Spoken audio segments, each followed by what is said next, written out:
اعوذ باللہ من الشیطان الرجیم بسم اللہ الرحمن الرحیم۔ سامعین اور ناظرین، دیوبندی مسلک کا نہایت ہی متعصب ملا عطا اللہ بندیالوی جو دن رات شیعان اہل بیت کے خلاف زہر اگلتا رہتا ہے اور یزید کے قصیدے پڑھتا ہے اور آل محمد علیہم الصلاۃ والسلام کے سورج کی طرح واضح فضائل کا انکار کرتا ہے، یہ ناسبی شیعان علی کی داڑھی کے متعلق کیا کہہ رہا ہے، یہ کلپ میں ملاحظہ کیجیے۔ جنت تو ہے ہی علی کی،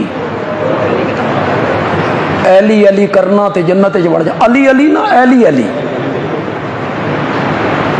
علی الگ لفظ ہے، علی الگ لفظ، علی وہ حضرت سیدنا علی کا نام۔ کیسے منسوب کیا اپنے آپ کو؟ ہمارا تعلق اس گھرانے سے ہے۔ کس گھرانے سے؟ جس حضرت علی رضی اللہ تعالی عنہ کے چہرے مبارک پہ جو داڑھی مبارک تھی نا، وہ سینے کو ڈھانپ لیتی تھی۔ سبحان اللہ۔ ان نچ بھی کوئی ویکھے جے یہ داڑھی والوں کا مذاق بناتی، تمسخر اڑاتی، کہتے ہم بھی ان کے۔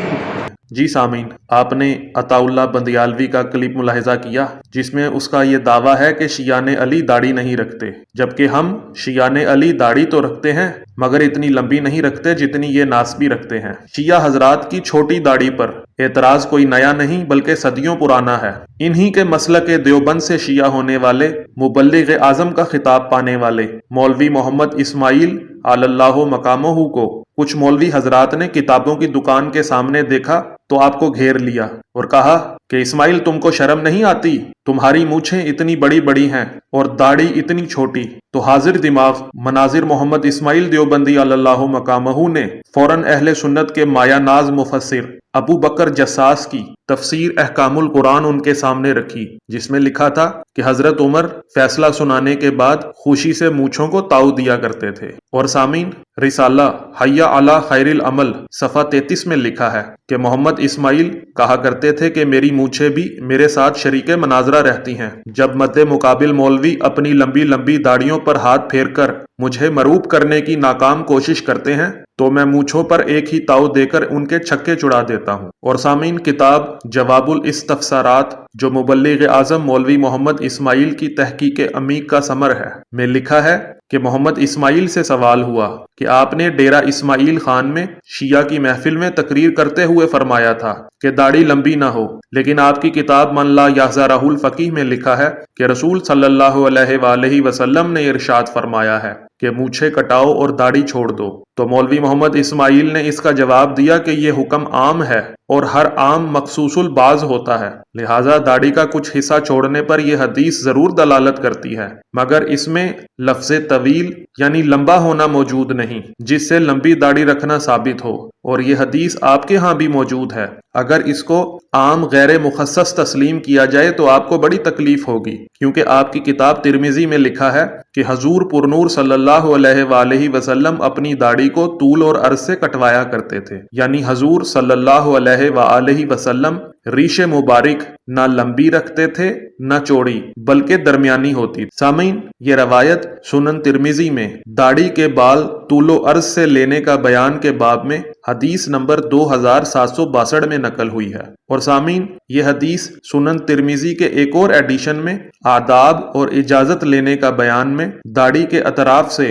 بال کاٹنے کے متعلق حدیث نمبر 662 جلد 2 صفحہ 625 میں نقل ہوئی ہے۔ اور سامعین، یہی حدیث جامعہ ترمذی کے ایک اور ایڈیشن میں ابواب الاستئذان والادب باب داڑھی کی اطراف سے کچھ بال کاٹنے کے متعلق جلد 2 صفحہ 276 میں نقل ہوئی ہے۔ تو سامعین، مولوی محمد اسماعیل نے کہا کہ دونوں حدیثوں کو ملا کر یہی نتیجہ نکلے گا کہ داڑھی تو ہو لیکن لمبی نہ ہو، اور ترمذی شریف کے حاشیہ پر لکھا ہے کہ اس حدیث کے راوی عبداللہ ابن عمر بھی داڑھی کٹوا لیا کرتے تھے، اسی لیے آپ کے علماء نے اس آفاق کی یہ تعویل کی ہے کہ اول تو یہ حدیث منسوخ ہے اور کٹوانے والی حدیث اس کو منسوخ کرنے والی ہے، دوئم اس آفا سے مراد آفائے غالب یا آفائے کل ہے، دیکھیے حاشیہ ترمذی۔ پھر مولوی محمد اسماعیل دیوبندی اللہ مقامہ نے کہا کہ اس کے چھوڑنے کا مطلب یہ ہے کہ اس کا زیادہ حصہ نہ کٹواؤ یا ساری نہ منڈواؤ، سو ہم نے بھی یہی عرض کیا تھا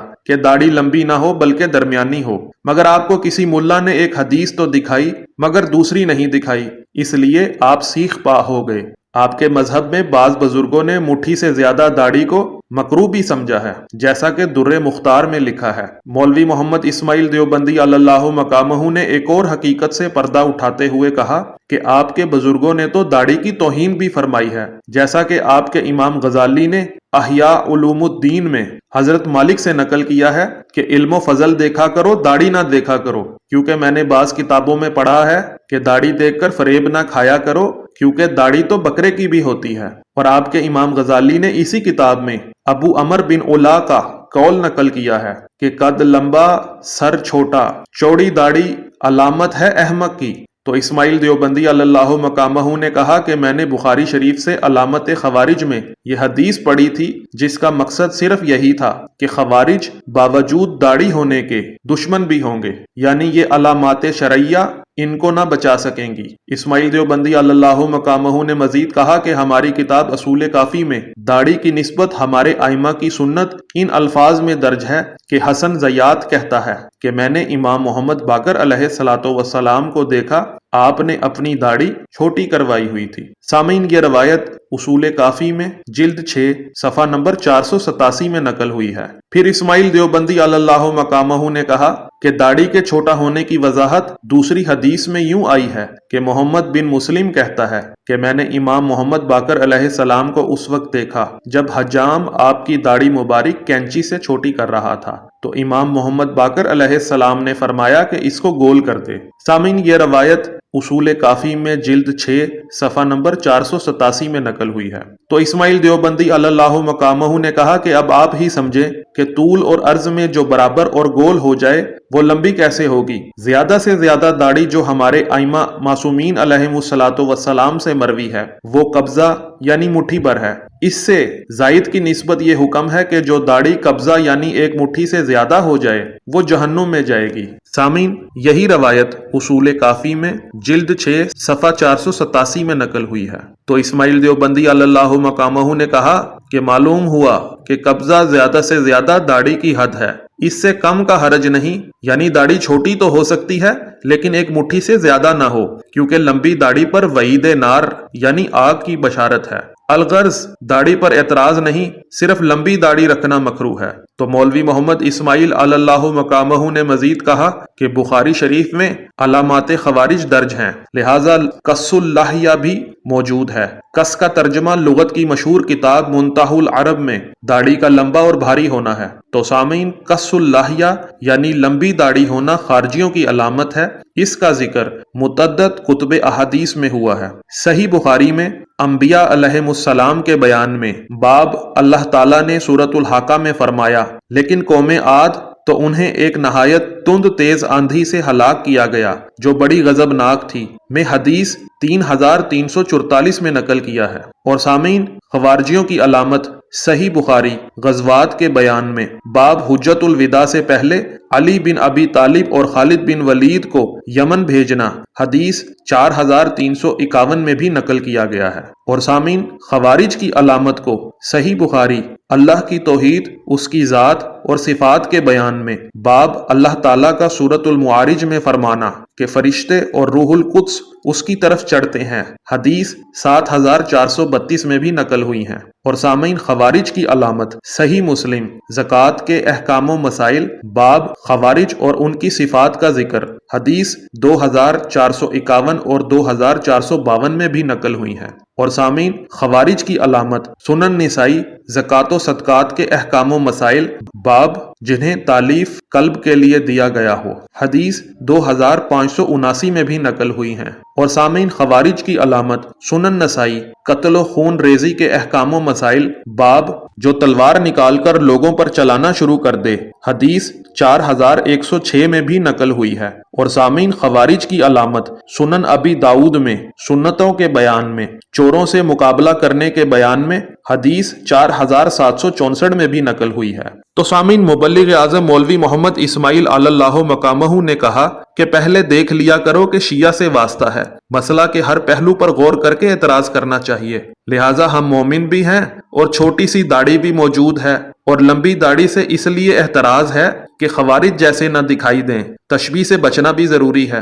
سامعین، انشاءاللہ ایک اور ویڈیو میں شیعہ حضرات کی چھوٹی داڑھی پر اعتراض کرنے والوں کو تفصیلی جواب دیا جائے گا۔ آپ سے گزارش ہے کہ میری والدہ سیدہ شاہین فاطمہ کے ایصال ثواب کے لیے 1 بار سورۃ الفاتحہ، 3 بار سورۃ توحید، اول و آخر درود تلاوت فرما دیجئے۔ اور اگر آپ نے ہمارے چینل مبلغ اعظم مشن اور ہمارے دوسرے چینل بلینڈ آف ہسٹری کو ابھی تک سبسکرائب نہیں کیا تو ان دونوں کو سبسکرائب کر لیں اور ویڈیو کو لائک کریں اور زیادہ سے زیادہ لوگوں میں شیئر کریں تاکہ گمراہی کی زندگی گزارنے والوں کو ہدایت نصیب ہو۔ السلام علیکم ورحمۃ اللہ وبرکاتہ۔